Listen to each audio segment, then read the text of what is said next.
Има хора, които се озъртат сутрин до вечер в търсене на далавера, а на мен всеки ден ми стоварват поне 20 далавери, които ме молят да вляза, да свърша нещо, защото знае, че аз съм човека, който може да ги свърши нещата.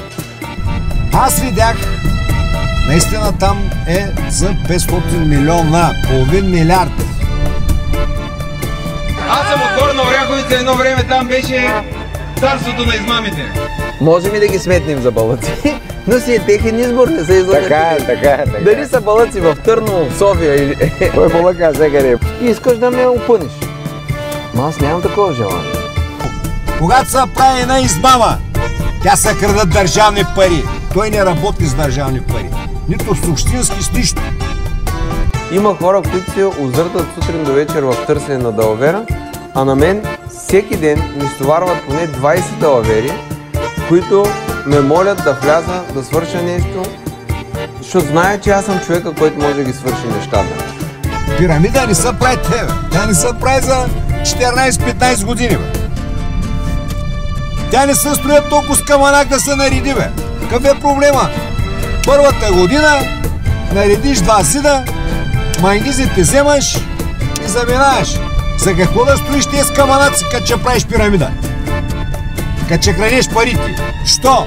Що да го правиш, бе? Защо? Да си тровиш нервите, да си губиш времето, като мога да ги опариш още първата година. Да сгънеш 20-30 милиона и да си караш живота и да се пенсионираш. Аз съм от Горна Оряховица, едно време там беше царството на измамите. Не може и мен да ме стопосла тази едно, че той е престъпник и аз престъпник.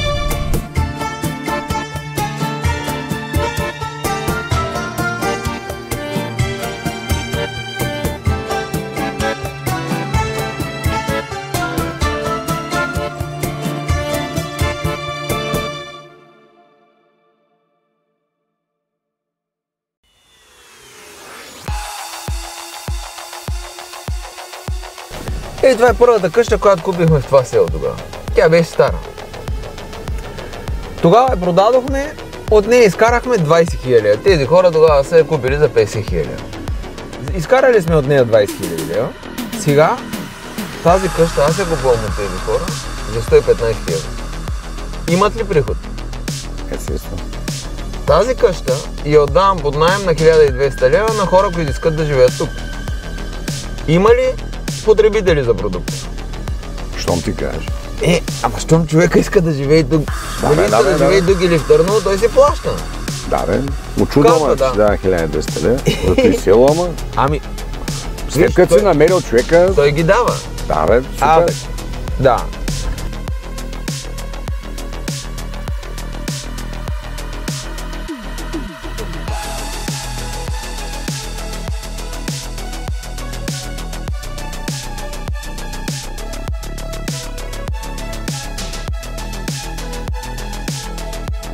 Виж сега, в това село ние имаме стопанство. Като казвам, че имаме стопанство, това стопанство не е мое. Обаче ти знаеш колко е трудно да намерим някой, който да работи земеделие, да го прави качествено, защото той го прави само с качествени торове. Птичи тор, такъв натурален, вкарва вътре минерали в земята и гледа само стари сортове български, няма ГМО, няма нищо. Спукват се от работа. Да, младежите спукват от работа, разбираш ли? Обаче искат да се занимават с това нещо. Ние купуваме от тях, помагаме им с пазар, всяко едно нещо, защото такъв човек, ако не го подпомогнеш, той няма да успее. Сега обаче, това момче си разработи платформа в интернет, която има 3000 абоната и които ги учи, продава курса как да ги учи на такова натурално земеделие, защото сега хората имат нужда някой да ги учи на това нещо. Почва ли той да изкарва пари? Нали изкарва, има клиенти, 3000 клиента. 3000, аз едно, че имам 100 000, ама той да каже... Не, при него те му плащат абонамент. Браво, супер. Отделно идват и му плащат, за да ги научи да им направи стопанство. Защото виж, това ни е кухня майка. В тази кухня майка се готви храна. Тук, но храната е само пак от натурални продукти. Отгоре пак си има такава хотелска база. За къде е тая кухня майка? За селото? селото всички къщи или всеки един човек идва програмист. Нали? Идва инженер, идва човек дистанционна работа. Той не иска да готви. Той иска да получи хубава храна. И кухнята отива и му доставя. Това не е ли услуга, която е присъща само за града? Тя няма и в града. Не дига ли цената? Дига, тя в града така, няма да виж.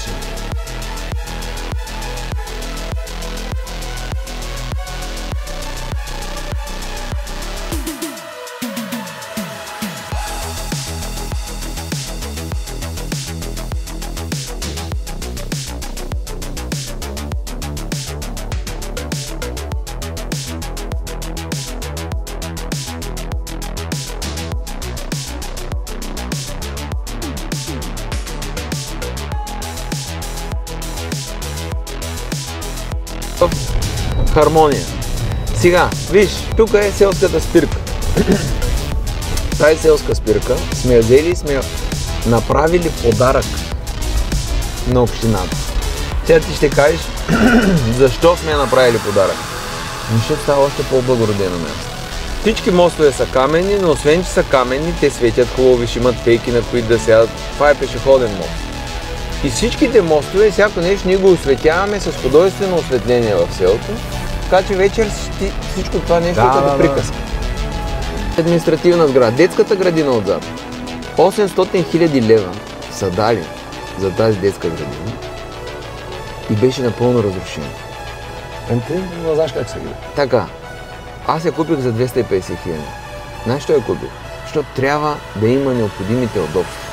Така е. Не съм я купил, за да изкарвам пари от нея. Примерно тя ми е от разходната част. Но за да може да има и приходна, човек трябва да се грижи в цялостност. Точно така. Ето и детската градина, която я взехме тогава.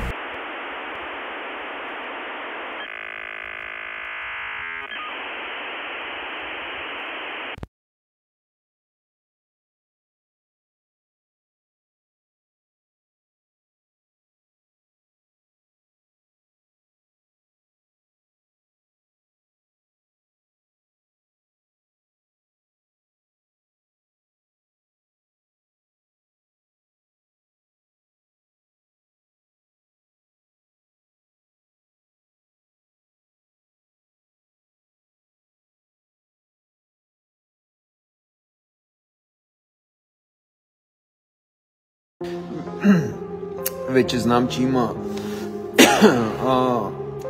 подадени сигнали към ГДБОП ДАНС, нали, икономическа полиция, дадени са им специални задачи, да намерят начин, по който да се изфабрикуват срещу мен някакви обвинения, по някакъв начин се опитат да покорят обекта, да изкарат балък акционерите, да ги изкарат тях, че са жертва, те ще бъдат ощетени, защото се доверили, всички хора ще знаят, че това нещо е нагласено. Аз няма да напусна България. Има тук два начина да ме махнат. Единият начин трябва физически да ме ликвидират, втория начин трябва да ме вкарат някъде в затвора. И да ме вкарат в затвора, ставам мъченик в името на каузата, и да ме ликвидират физически, пак ставам мъченик в името на каузата. Или няма напускане от самата ситуация, няма напускане от България, а за мен няма друг живот. Не ме интересуват. Няма къде да взема камъните, да ги преместя или нещо друго. Не само, че няма да се предадем, ние с радост я водим борбата. Не се оплакваме, не търсим подкрепа за нас. Ако вие наистина искате промяна, имате шанс в тази борба да бъдете не просто зрители от телевизора, а да бъдете участници.